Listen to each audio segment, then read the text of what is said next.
తాకట్లో ఉన్న మీ బంగారాన్ని విడిపించి ఆ రోజు ఆన్లైన్ రేటుకి కొంటాం. Sharma gold company.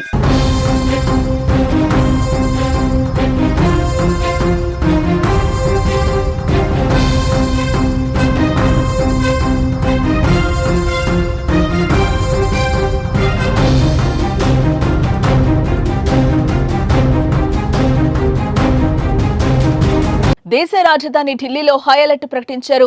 పాకిస్తాన్ రెచ్చగొట్టే చర్యలకు పాల్పడుతూ ఉండడంతో ఢిల్లీలో భద్రతను కట్టుదిట్టం చేశారు. గురువారం పాక్ భారత్పై దాడికి ప్రయత్నించడంతో ప్రభుత్వం అప్రమత్తమైంది. ఇండియా గేట్ దగ్గర భద్రతను మరింత పెంచారు. ఆ ప్రాంతాన్ని ఖాళీ చేయాలని స్థానికులకు హెచ్చరికలు జారీ చేశారు. ప్రభుత్వ ఉద్యోగులు సెలవులు రద్దు చేశారు. సున్నితమైన ప్రాంతాల్లో అదనపు బలగాలను మోహరించారు. ఢిల్లీ నుంచి జమ్మూ వెళ్లే రైళ్లన్నీ నిలిపివేశారు. ఢిల్లీ నుంచి గుజరాత్, రాజస్థాన్ వెళ్లే వాహనాలను కూడా ఆపివేశారు. మొత్తం 46 దేశీయ ప్రయాణాలు, 33 రాకపోకలు రద్దయ్యాయి.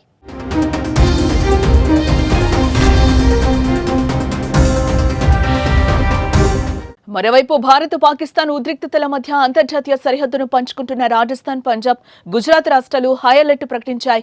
పాకిస్తాన్లో పంజాబ్ 532 కిలోమీటర్లు, రాజస్థాన్ 1070 కిలోమీటర్ల సరిహద్దును పంచుకుంటోంది. రెండు రాష్ట్రాల్లో పోలీసుల సెలవులను రద్దు చేశారు. తదుపరి ఆదేశాలు వచ్చే వరకు పాఠశాలలు కూడా మూసివేస్తున్నట్లు ప్రకటించారు. దీంతో ప్రజలు నిత్యావసర వస్తువుల కోసం దుకాణాల ముందు క్యూ కట్టారు. పంజాబ్లోని సరిహద్దుకు సమీపంలోని అన్ని జిల్లాల్లో హై అలర్ట్ ప్రకటించారు. 6 సరిహద్దు జిల్లాలైన ఫిరోజ్పూర్, పఠాన్కోట్, ఫాజిల్కా, అమృత్సర్, గురుదాస్పూర్, తార్న్ తరణ్ జిల్లాల్లో పాఠశాలలను మూసివేశారు. పోలీసుల సెలవులను రద్దు చేశారు. చండీగఢ్లో దాడులు జరగొచ్చని ఎయిర్ ఫోర్స్ స్టేషన్ హెచ్చరించింది. స్థానికులు ఇళ్లలోనే ఉండాలని, బాల్కనీల్లోకి కూడా రావద్దని సూచించింది. జమ్మూలోనూ ఈ ఉదయం సైరన్లు మోగాయి.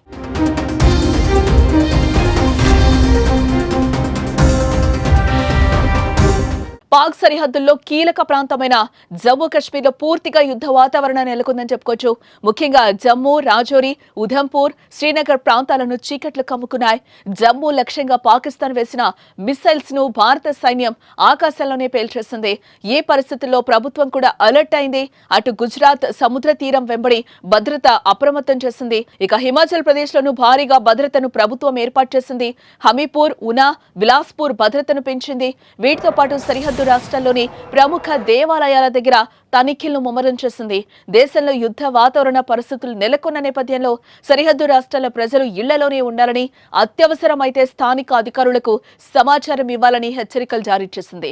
అనవసర ప్రయాణాలు చేయొద్దని, అనవసరంగా బయటకు రావద్దని సూచనలను జారీ చేసింది.